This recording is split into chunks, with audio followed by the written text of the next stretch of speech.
De la palabra al diputado Gabriel Boric por 5 minutos. Muchas gracias, presidente. Esta reforma tiene silencios, defectos y virtudes. Tiene el inexplicable silencio del cobre, sueldo de Chile que diariamente empresas extranjeras se llevan a manos llenas sin pagar su valor real. Tiene el silencio del IVA, impuesto regresivo por excelencia del que no se habla ni se toca. Tiene elementos con los que discrepo, en particular en la baja de la tasa del global complementario y en la repatriación de capitales extranjeros. Y tiene virtudes importantes, como el alza del impuesto de primera categoría a las empresas y la norma general antielusión que Hacienda logró salvar después de sus cercenamientos tanto en la comisión de la Cámara como en el Senado. Con todo, es una reforma que creo necesaria, pero mucho se ha hablado hoy día de sus aspectos técnicos y por lo tanto quiero aportar una visión desde otra mirada y con una preocupación. El día sábado salió publicada en el Mercurio una carta titulada Gratuidad Universal, una medida regresiva. En ella, 47 personalidades fijaban una posición en relación a la reforma educacional, pero iban más allá y dictaban una pauta de cómo este Congreso debía actuar en relación a ella, aceptando algunos términos de la propuesta del gobierno de Michelle Bachelet y rechazando otros. Los firmantes aparentemente muestran una transversalidad tremenda. Han participado de la política siendo ministros de gobiernos cívicos y de dictaduras cívico-militares.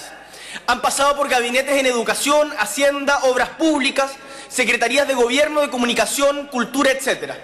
Personeros de todos los gobiernos de los últimos 40 años, pero también de otras instituciones públicas como el Banco Central. Lo que es transversalidad en apariencia mantiene, sin embargo, un denominador común que es muy estrecho.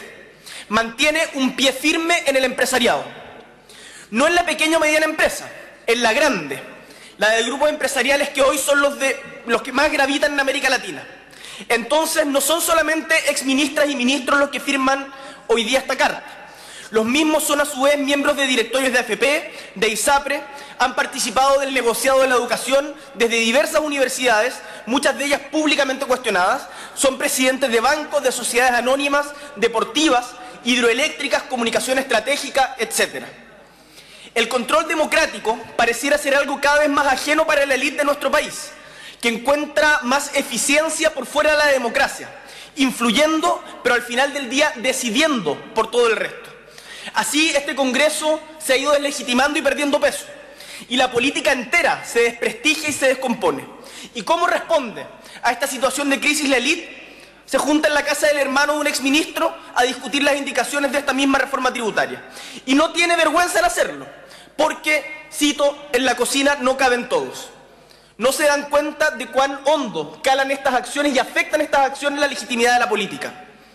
La derecha ha tenido uno de los momentos de mayor debilidad en nuestra historia reciente. Pero ahí está siempre la vieja concertación, la del presidente Lagos, que aún resiste y la subsidia a la derecha para mantenerla activa en su rechazo a las reformas. De este modo se redibuja ahora como comedia la autoritaria y estrecha política de los acuerdos. Acuerdos sin democracia, acuerdos de espaldas a la sociedad.